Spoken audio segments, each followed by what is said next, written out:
Hi, this is Munson with Munson Music, and we're going to talk about how you can play a song called I Will Never Forget You by Danielle Bradbery. And we're going to end up cabling this on 3rd fret to kind of match the recording, but we're going to start off kind of walking through some stuff in root position. And we start off on an E minor chord. When we play E minor, first finger goes to A on the 2nd fret, second finger on the D string on the 2nd fret. And if you strum all those together, that sounds like E minor chord, and it sounds really sad. Now you may also want to think about adding in the 3rd finger on the B string 3rd fret, pinky on the high E string 3rd fret, and making that an E minor 7, which can be kind of cool voicing for that chord through the song. And then from the E minor, we're going to be going to a C major chord. We play C major. First finger goes to the B on the 1st fret, second finger on the D string 2nd fret, and 3rd finger on the A string 3rd fret. And if you strum the A string to the high E string, that sounds a C major chord, and it sounds really happy. Now you may also want to think about using a C major 9 through that. And then when you play C major 9, first finger goes to the D on the 2nd fret, second finger on the A string on the 3rd fret, 3rd finger on the B string 3rd fret, and the pinky on the high E string 3rd fret. And if you strum the A string to the high E string, that sounds a C major chord, and it sounds really, really happy. And then from the C major chord, we're going to be going to a G major chord for our intro and our chorus. And the way you play G major, first finger goes to the A on the 2nd fret, second finger on the low E string on the 3rd fret, and 3rd finger on the high E string on the 3rd fret. And if you strum all those together, that sounds a G major chord, and it sounds really, really happy. Now you may also want to think about putting the 3rd finger on the B string 3rd fret, pinky on the high E string 3rd fret. That's another way you can play your G major chord. And then from the G, where we go into a D major chord. We play D major. First finger goes to the G on the 2nd fret, second finger on the high E on the 2nd fret, and 3rd finger on the B string on the 3rd fret. And if you strum the D string to the high E string, that sounds a D major chord, and it sounds really, really happy. Now while you're on Ds in general, though, it can be kind of a cool idea to lift off the 2nd finger and make it a D sus2. Or you can take the regular D shape and add in the pinky on the high E 3rd fret and make it a D sus. So it can be kind of cool to kind of say some stuff with the D chord. Now a lot of times with a song like this, though, to make it more interesting, I like adding something called a strum pattern. And one of my favorite strum patterns for a 4/4 like this is down, down, up, up, down, up. So if you took the E minor and just tried that a lot, you'd have down, down, up, up, down, up, down, down, up, up, down, up, down, down, up, up, down, up. Now the weird part about applying that to our verse part is you may want to half it and do just a down, down, up on each chord. So we'd have E minor, down, up, C, down, up, G, down, up, B, down, up, E minor, down, up, C, down, up, G, down, up, B, down, up. Or another strum pattern I would think about using through the song is something called a 16th note strum pattern. And what I mean by that is if you're tapping your foot to the beat, right now we're kind of dividing that into 2 parts with our down, down, up, up, down, up. 1, 2, and that's called an 8th note. What a 16th note is where you divide that into 4 parts. 1, 2, 3, 4, 1, 2, 3, 4. And one of my favorite 16th note strum patterns is a long down, down, down, up, up, down, down, up, down, up. And what I mean by that is if you take the E minor and do it down for 4, 1, 2, 3, 4, 1, 2, 3, 4, 1, 2, 3, 4. That's what you're doing on the first beat.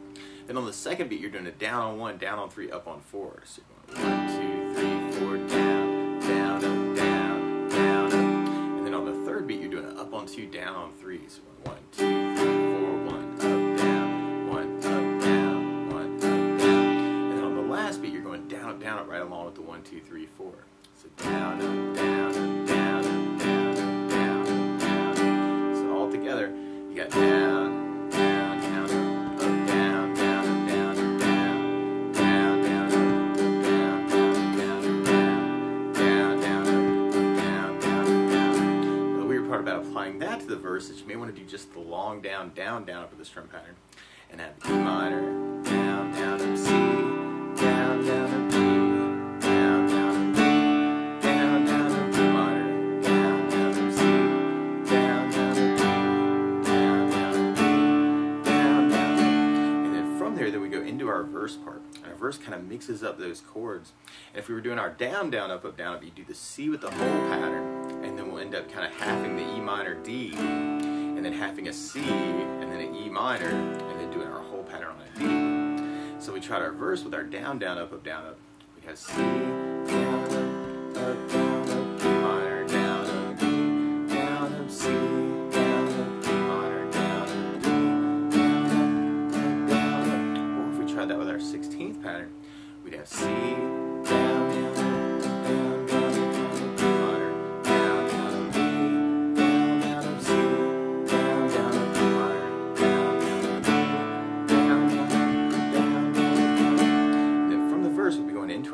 pre-chorus part. And our pre-chorus starts on an A minor chord. When we play A minor, first finger goes the B string on the first fret, second finger on the D string second fret, and third finger on the G string second fret.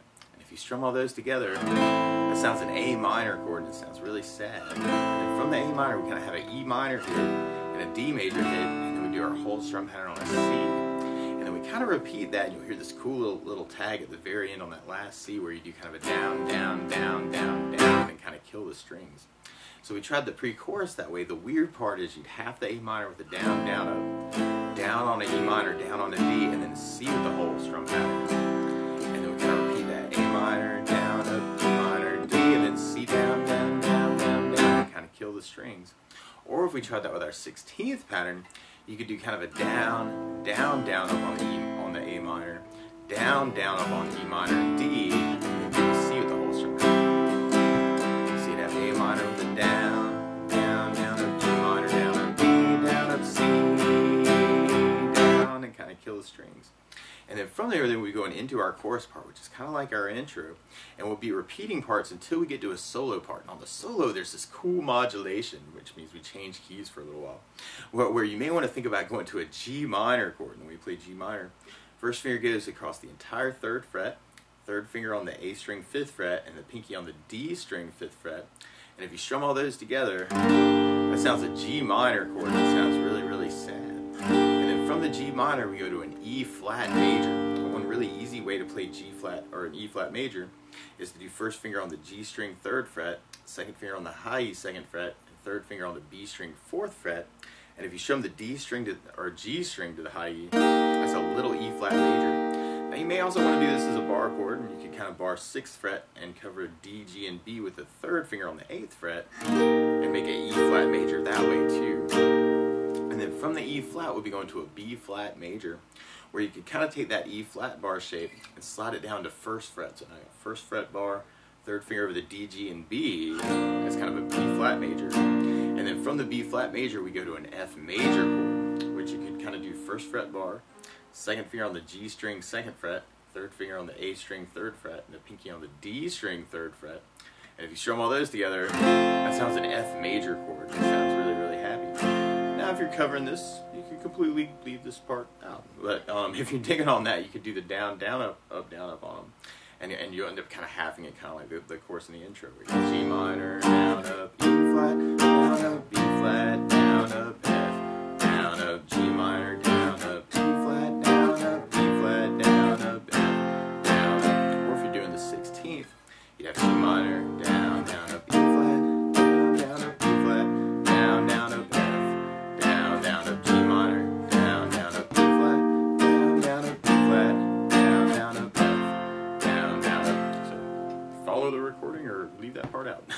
It's a possibility too.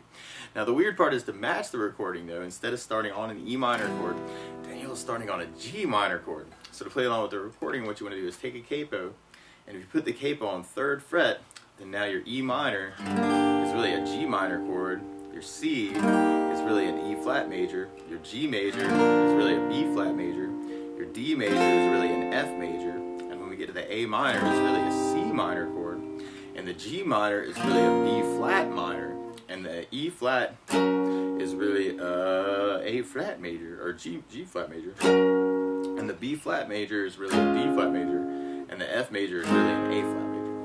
But to take it from the very beginning, you may want to just kind of work that intro with the down, down, up.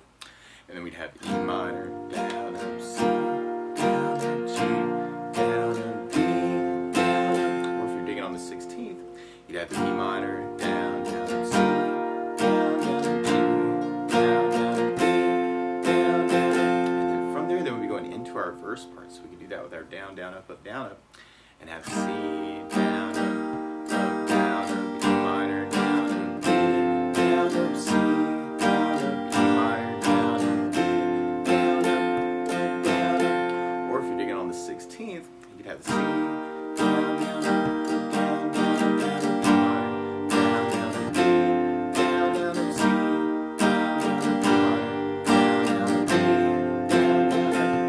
down, up. And then from that verse, then we're going into our first pre-chorus. So we did that with our down, down, up, down, up. We'd have A minor, down, up, E minor, D, C,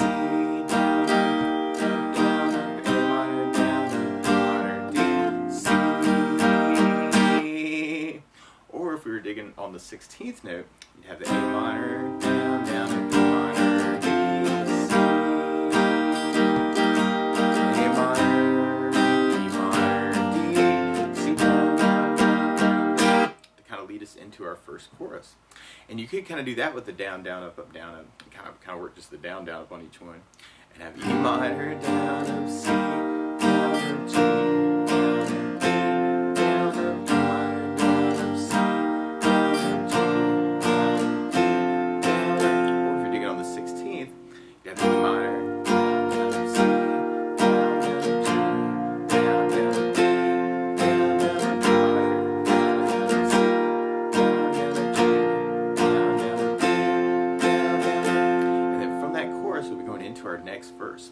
Now, one other thing I think about adding to the song, though, is bass notes. And a lot of times on that first down, of the down, down, up, down, up, or the down, down, down, up, down, down, up, down, up, and you throw in a bass for the chord. So on the C, you'd have the A for the bass. On the E minor, you'd have the E for the bass. Down, up, down. But on the D, you'd have the D for the bass. And on the G, you'd have low E for the bass. Then on the A minor, you'd have the A for the bass. And on the G minor, we'd have the low E for the bass. On the E flat, we'd have the A for the bass. On the B flat, we'd have the A for the bass. And on the F, we'd have the low E string for the bass. Now we get to our solo part. So we try that next verse with a bass down, up, down, up. We'd have C with an A bass down, up, down, E minor, low E bass down, D with the D bass down, C with an A bass down, E minor, low E bass down, D with the D bass down, up, down, up. Or if you're to get on the 16th, you could throw in basses on that too and have C with an A bass down, down, down, down, E minor, low E bass down, down, D with the D bass down, down, C with an A bass down, down, E minor, low E bass down, down, D with the D bass down, down, down. And then if we try adding basses to our next pre-chorus, we can kind of work it with the 8th note and have the A minor with an A bass down, up, E minor, D, C with an A bass down, up, down, A minor with an A bass down, up, E minor, D, and then we can have this big C build up. We may want to do downs on that second pre-chorus. Or if we tried that with our 16th, we'd have the A minor, E minor, D, C, A minor with the bass down, down, E minor with the bass down, D with the D bass down, C with the C, build up into our next chorus.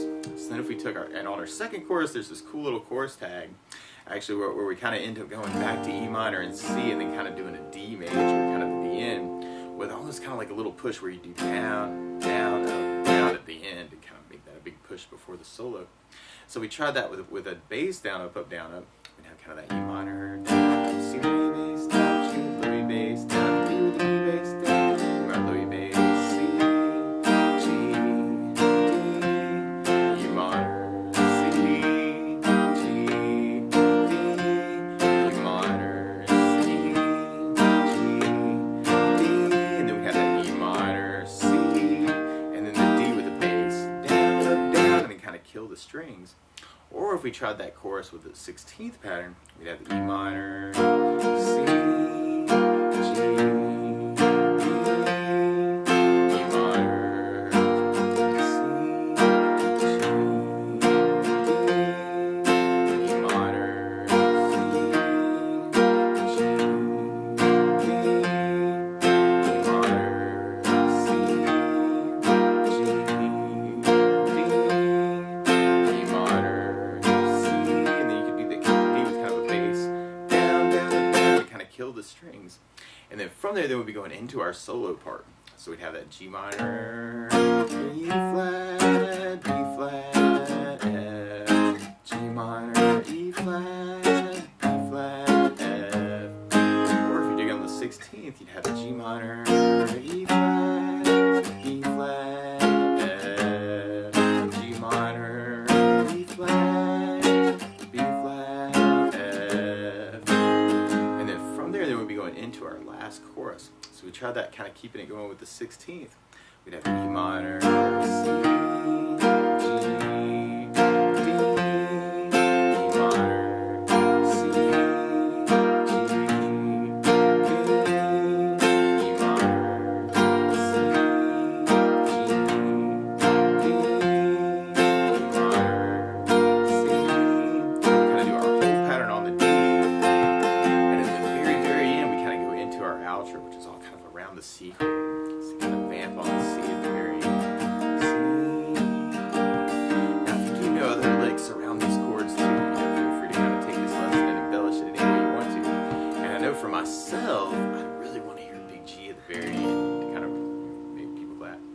that's the basics of how you could strum through I Will Never Forget You by Danielle Bradbery. So good luck!